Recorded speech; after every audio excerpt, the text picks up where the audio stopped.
решихме да направим тази рождественска среща, затова я нарекохме среща, събитие, не само концерт, за да бъдем по-нетрадиционни, да бъдем по-различни от други години и да бъдем на това свято за нас място под този невероятен портрет на Учителя, на Христос и на пентаграма.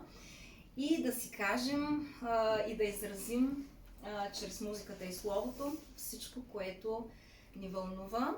А това е любовта между нас. Както знаем, ние целогодишно сме заедно, независимо кой, кога, къде и какво прави, кой къде каква служба има. Дори да не се виждаме известно време, ние пак като се видим, все едно, че вчера сме били заедно. И така много се радвам, че Диан предложи да се съберем и да си отбележим тези хубави празници заедно. Независимо, че някои не са тук, които биха искали, нали, ние така можем да изпратим и към тях светлина, където и да са, нали, дали тук, дали така. Знаете, че рождественските празници са много специфични. Има два основни акцента през годината по отношение на нашия Господ Христос. И това са Рождество и Възкресение. На Рождество, сега когато ние сме тук, се случва нещо много интересно в космоса, в Вселената и с нашата планета. В момента сме в зимен период и душата на Земята се е прибрала така в себе си, ние това го усещаме и ние самите сме така по-концентрирани, по-вглъбени, преживяваме всичко вътрешно, а лятото знаете колко сме отворени, жизнерадостни, как обикаляме сред природата, как танцуваме, играем си паневритмия и си пеем, но сега е време, в което ние сме в размисъл за съществените неща. Кои са те, нали, всяка душа се знае по нейния път, етапите, през които минава. И е много интересно, това време през годината се нарича Адвент. Нали сте чували в Германия, особено тези страни, там много се празнува. Има едно Адвентс календар, се наричат тези, дето се продават с бомбонките вътре, нали се отварят едни календари с бомбонки, с приказки на децата. Така, това означава, че ние сега през декември месец сме в този период наречен Адвент, което означава, че ангелските иерархии така постепенно се оттеглят и отиват да празнуват Рождество Христово и ни оставят, за да видят ние докъде сме стигнали. И ако сте забелязали, това е много интересен период, в който ние самите сме толкова непредсказуеми, защото когато се оттеглят нашите водачи и отидат да празнуват за малко, ние тук оставаме като без шефове. И става забавно, започваме едни такива емоции, да си преживяваме, но се чувстваме и все по-самотни, така някак си по-изоставени, така всъщност ние не сме изоставени, те винаги са с нас, но трябва и те да празнуват.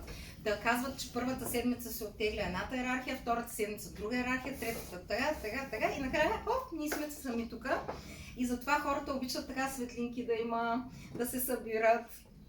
А всъщност какво е това? Това е ние да оживим любовта в нас и между нас. И затова сме тук тази вечер.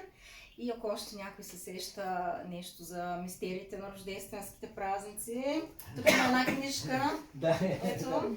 Аз тук ме четях. Тук да каже точно каква е. Тук има един годишен цикъл, който го налагат, Христо Маджаров го е наложил върху дневния цикъл и видях, че всъщност тази точка на зимното състояние съвпада с 12 часа през нощта. И се сетих, че той тази сутрин там в лекцията си, която в Алфиола изнася Христо, каза, че имало така традиция да се празнува изгряване на среднощното слънце.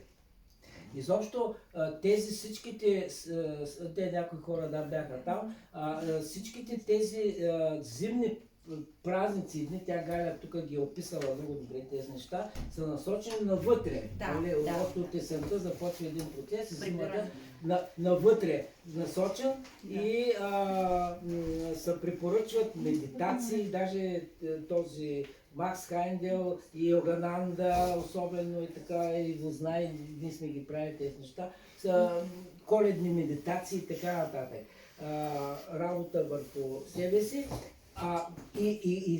Той ми направи впечатление днеска Христо, като каза, че ако каза в 12-та през нощта успей да ти изгрее слънцето, т.е. в съзнанието да блесне, значи сте постигнали това Значи нещо. няма значение, че е Така че, трудно. така че да, всичко зависи от съзнанието и нали, там вече подробности. Той между другото утре Христо ще говори по-подробно даже за празника, но Който иска Да, може да отиде в да. Важното е, че ние тук решихме сега да поздравим да сме- не само ние да се поздравим, Да. ами да поздравим и нашия учител, нашия Господ и този символ, който винаги трябва да е в нас. Ние тук сега ще им поднесем нашите поздрави с музиката и словото.